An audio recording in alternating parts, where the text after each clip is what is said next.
everyone. This is Ubed Khan, and I welcome all of you, all the students, that is in our second chapter of Ncert syllabus of science, that is coming into the biology session. That is, the name of the chapter is Microorganism, Friend and Foe. So what is actually we are going to study in this chapter, that is what are the microorganisms, and what is actually uh, they are friend for the human beings or for the organisms, or they are just having some disadvantages in our life. So what is microorganisms actually? First of all, the definition we can see in the microorganisms, that are very small and tiny structures. They are very small in the size, and they cannot be seen by our naked eyes. We cannot see them by our naked eyes. So that is why it is called the microorganism. Micro means very minute, very smaller in the size. So like we can see the other organisms, so we cannot see this organism because they are very smaller in the size, right? So that is why it is called the microorganisms. And we are just going to discuss why they are advantage, they are friend for us, or they are just having disadvantages in our lives. So we will discuss all in detail here. So very first paragraph, what it is given here, that you have seen several kind of the plants and animals, right? And however, there are the other living organisms around us which cannot be seen with our naked eyes or by our normal eyes. So these are called the microorganisms or microbes. Like we are daily in the daily life, we are looking around, plants are there, several animals are there, so we can easily see them by our normal eyes. But the microorganism, they are also the living things, they are also living beings, but we cannot see them by our normal eyes. So for example, you might have observed that during the rainy seasons, moist bread, we are keeping the breads, and if the breads are moist, so they get spoiled, and its surface gets covered with a grayish white patch, right? So that is actually the microorganisms which are growing into our bread.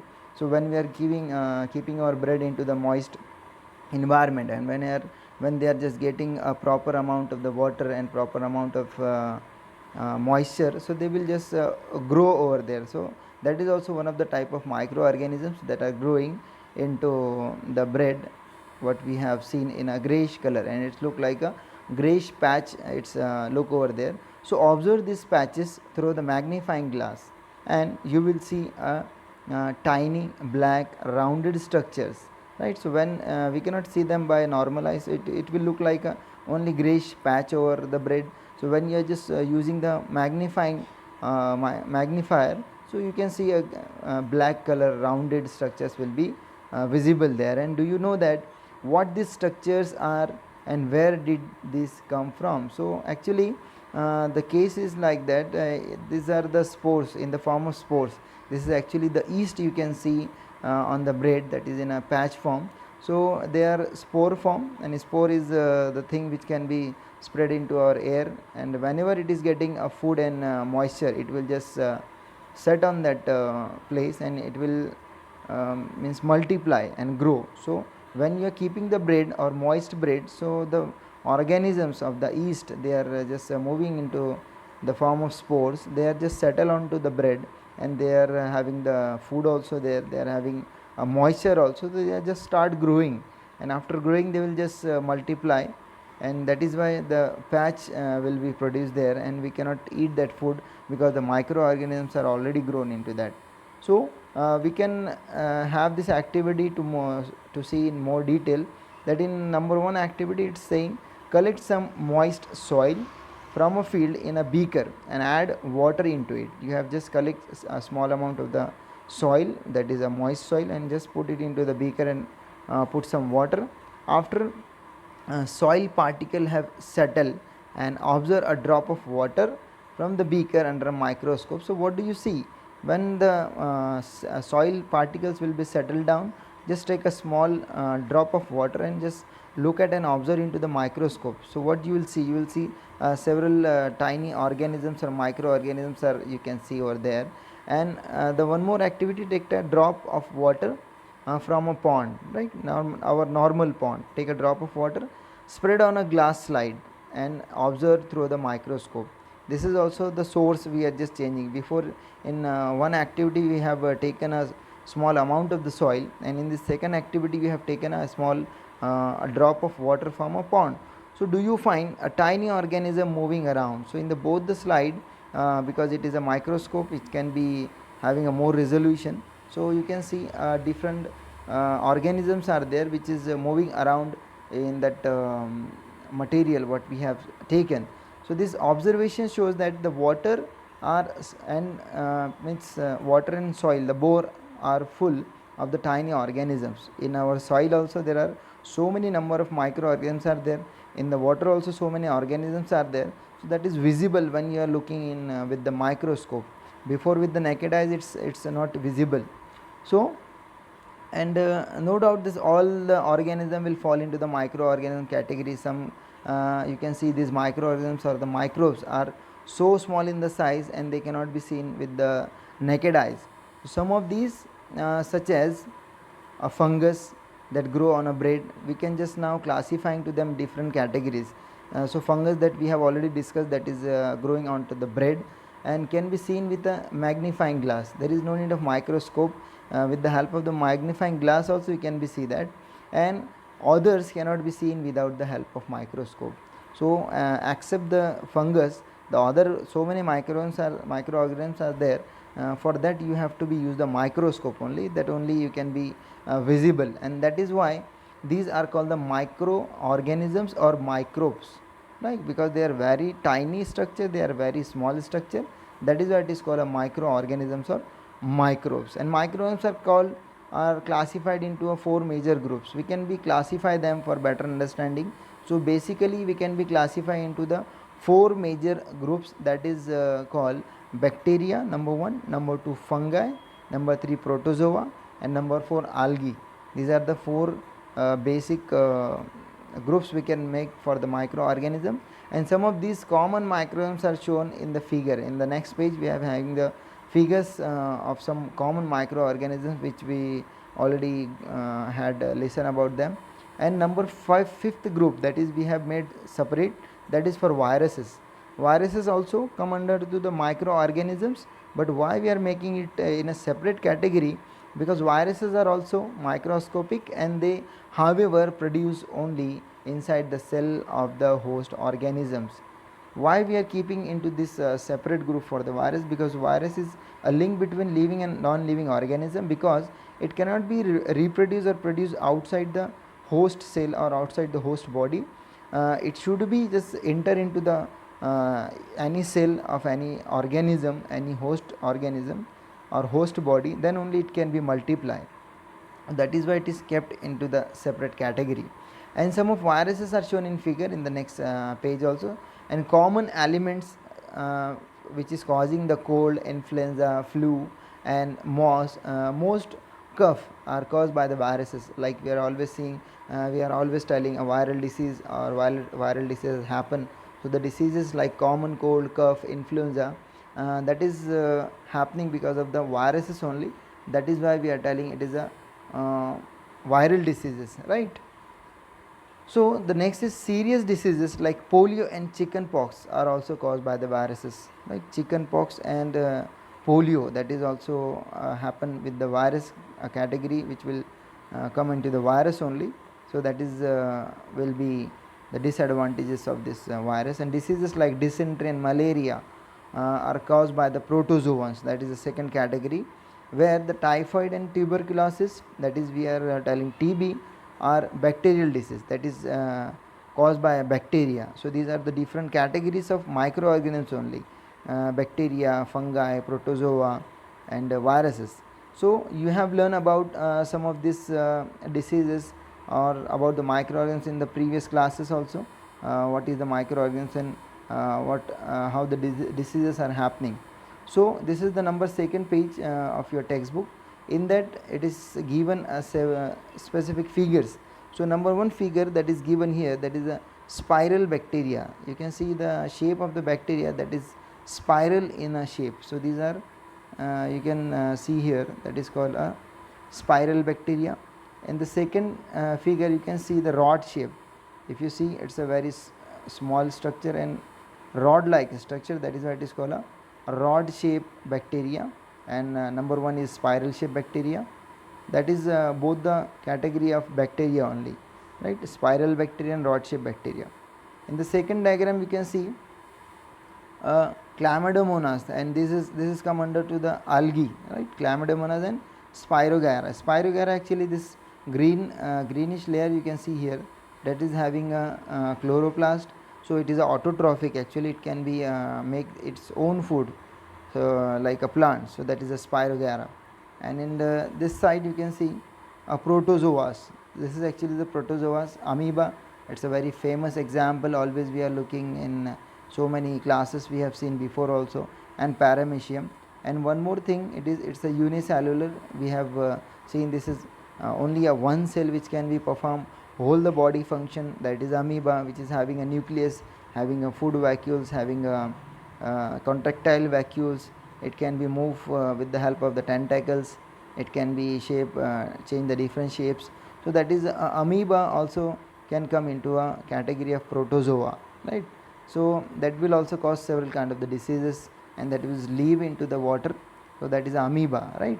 And one more thing we can discuss about the amoeba, it can be perform all the functioning of the body with the help of only one cell, right? That is it's a only single cell, and with the single cell it can be done all the activities.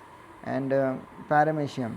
So in the next figure you can see a fungi. This is a different kind of fungus, right? Number 1, a braid mold. This is a braid mold fungus. This is penicillium. This is also come under the fungus category, and aspergillus. So this all the 3 type of the fungi which will come in this category, that is microorganisms only. So up to this we have seen a different example of microorganisms. And the lastly, this is a virus. These are some examples of the virus which is given here in this next page. So now we will just discuss about where do microorganisms lives, right? Where it will produce, where it will present, and how it will reproduce. So the microorganisms may be single celled like bacteria, or single cell example we have seen amoeba and paramecium. So it may be a single cell like bacteria, some algae and protozoa, or multicellular such as algae and fungi. Algae and fungi, there can be a multicellular also. Some bacteria can be a single cellular, or our amoeba can be a single cellular. They can be survive under all the type of environment, ranging from a desert to a marshy land. So both the, or in a extremely hot temperature also some microorganisms can be survive. Extremely low temperature like in ice or ice cold climate also can be survived. So microorganisms are depending on a different types, they can be present into a different environment. We cannot say any environment or any condition which will make bacteria free, 100% bacteria free environment. So we cannot make like that, because in a different climate different type of the organisms will be produced, like, so they can be grow into the desert, they can be grow into the marshy land, they can be grow into the hot surface or in a hot areas, and can be also grow into the cold regions also. They are also found inside the bodies of the animals, including the humans. In our body also the microorganisms can be present, and some microorganisms grow on the other organisms, and while other exist freely. Some microorganisms can be grow into the other organisms, they are just taking their food from other organisms, and some can be exist freely also. So microorganisms like amoeba can be live alone. This is we have discussed already. Amoeba can be live alone, they can be, it can be take food, it can be digested, it can be utilize the nutrients, it can be do the excretion. So all the things will be done by only a single cell, so it can be exist and it can be live alone. And while fungi and bacteria may live in colonies, some fungi and some bacteria, they are having the colonies, they are just living into the colonies together. So these are as per the different type of the microorganisms, it will be depend how they are living alone or in the colonies.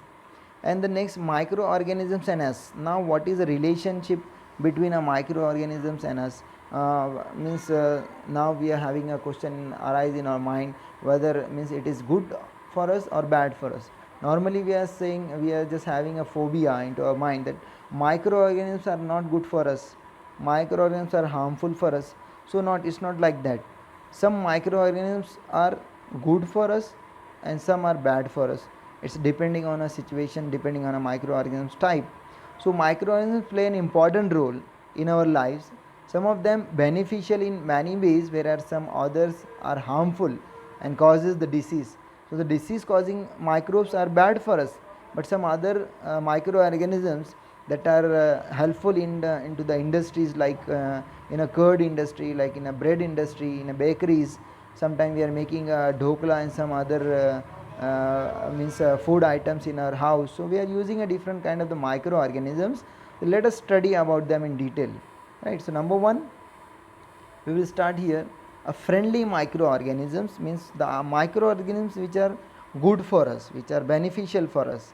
So what is given here, the microorganisms are used for various purposes, like on the basis we are having a different kind of the microorganisms, so we can be use them as per our need. They are used in the preparation of curd. When we want to make a curd, we are using a microorganisms, like we are putting some curd before already made into our milk, so it can be a culture for that microorganisms. And we can be also used in a bread and cake industry also.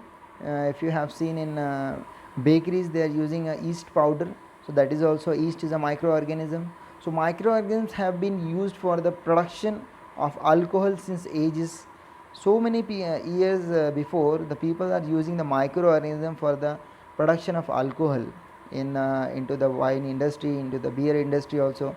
The microorganisms called yeast is useful. So the yeast is a microorganism which can be useful in a both in a bakery industry also, or in a alcohol production also. They are also used in a cleaning up the environment. Sometimes we are using the microorganisms for the cleaning purposes. For example, the organic waste, vegetables, peels, remnant of the animals or feces, etc., they are just broken down into the harmless and usable substances by bacteria. We are using several bacteria which are going to be break down our waste material, and reducing the waste material, as well as giving a good return, like some gases can be produced, or some fertilizers can be produced.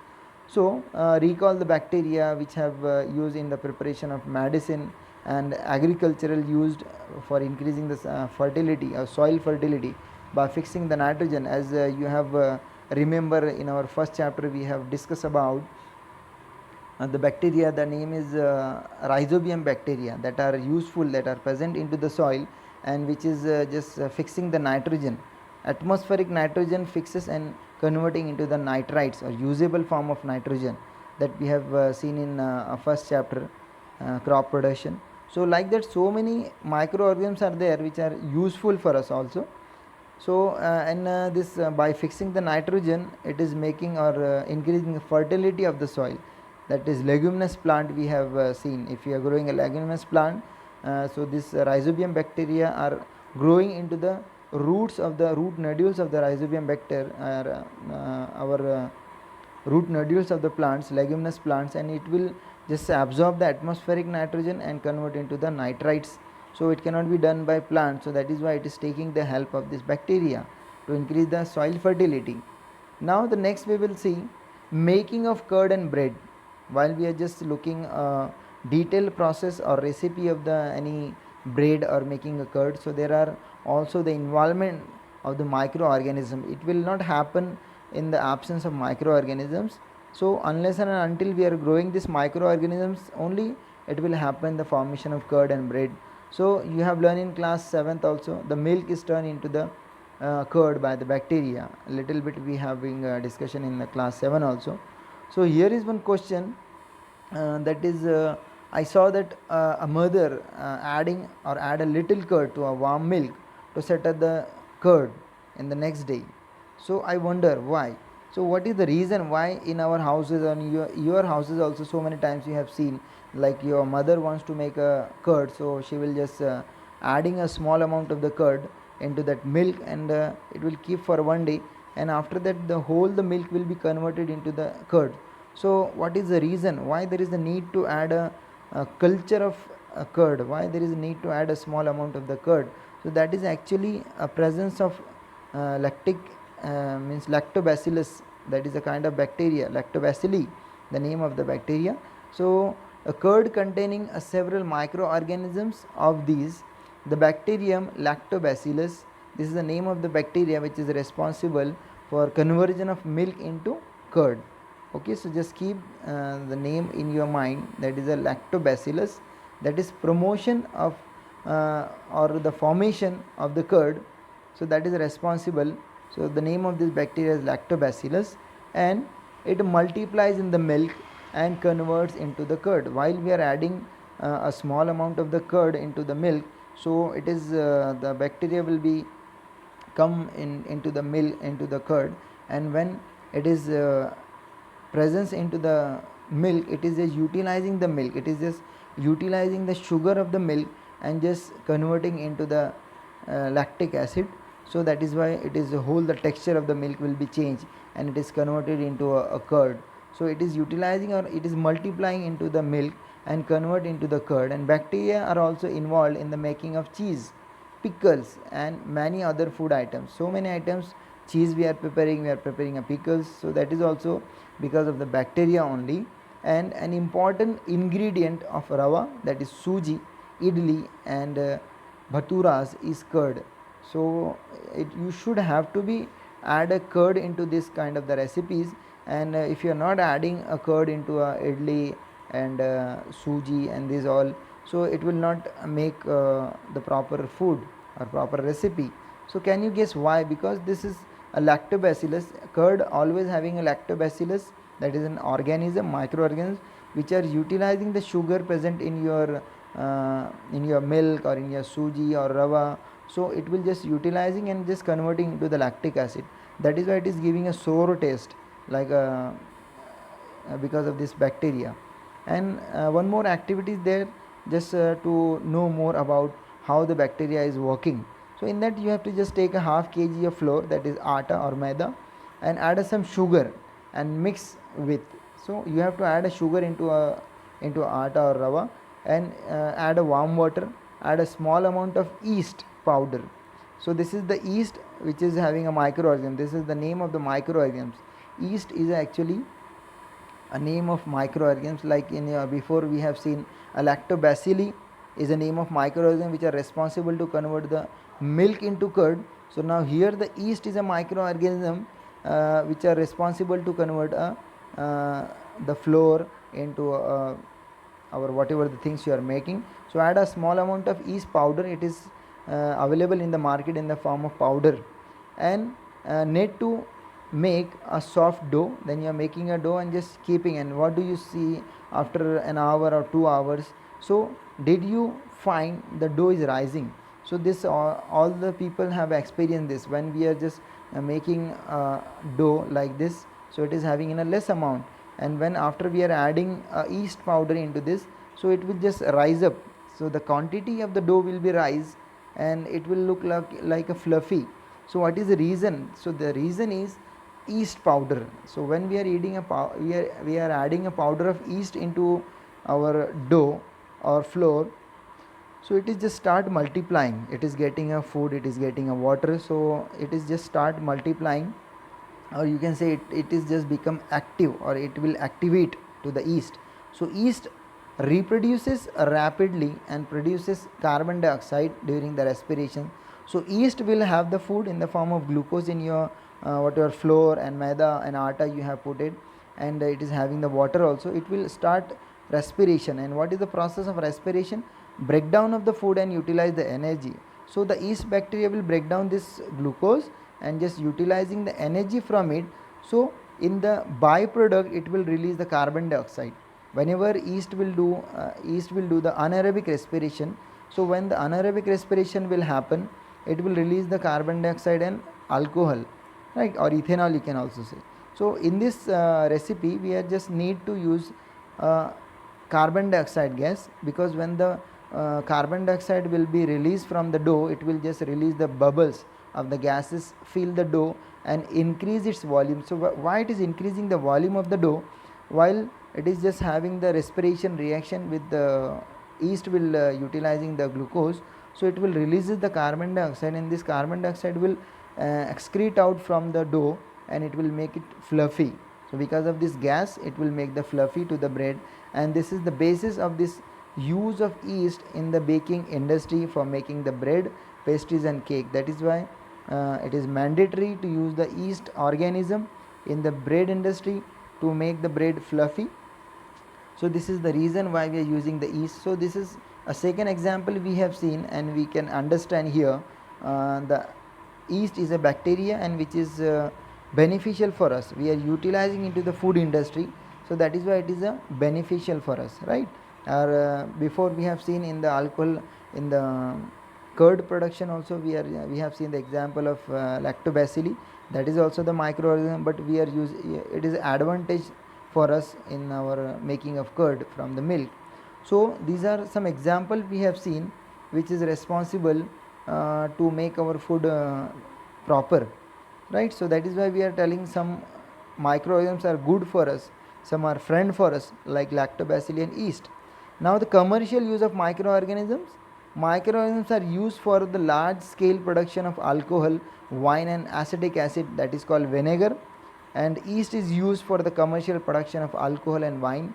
For this purpose, the yeast is grown on the natural sugar present into the grains like barley, wheat, rice and crushed fruit juices. So industries which they are making the wine and beer, so that industry is also using the yeast organism, which are just they are adding into the juices like barleys and fruit juices. So in this case, the yeast will utilizing the sugar from the juices, fruit juices, or from the barley juice, so or the grain of the barley. So that is the difference is only the source of sugar.